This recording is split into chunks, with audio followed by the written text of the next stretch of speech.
So Patrick, why could it be beneficial for people to wear tape like this over their mouths when they sleep? Well, it's like this. If you wake up with a dry mouth in the morning, you don't wake up feeling refreshed.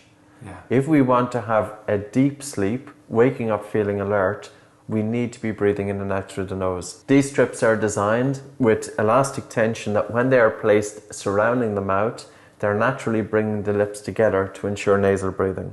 So in terms of people becoming more used to them and also people lesser apprehension that we can get the mouth sealed and the mouth closed to ensure nasal breathing, but without any fear.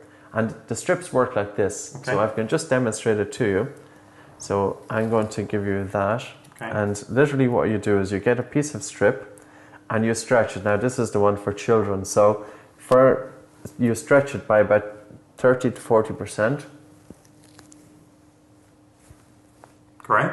That's brilliant. And that's it. And you can talk. So in terms of a training aid for kids and for adults, for children we would have them wear it during the day so that it's helping to remind the child if the children forgets to breathe through their nose, as soon as they have the mouth open, the tape will automatically bring the lips together. And then for adults, for keeping the mouth closed during sleep. This is lip seal tape, so I'm going to hand it to you there. I can see why they'd be really good. Yes. When you're first starting.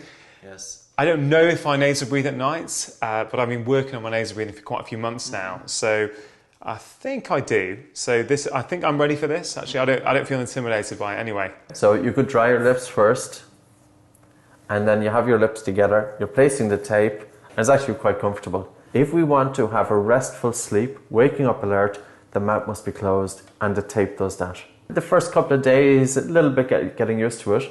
But we have seen tremendous progress when people switch from mouth to nose breathing.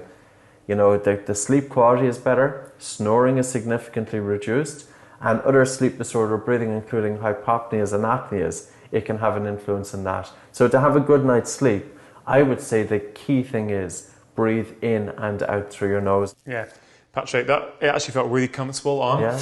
And I really like that reminder of breathing through the nose, because obviously when that's on, it's very. You could rip it off, I guess, but it makes it a lot easier to breathe through the nose. Yeah. And I've experienced benefits in my own life from moving to nasal breathing, so I'm going to definitely give that a go. Thank you.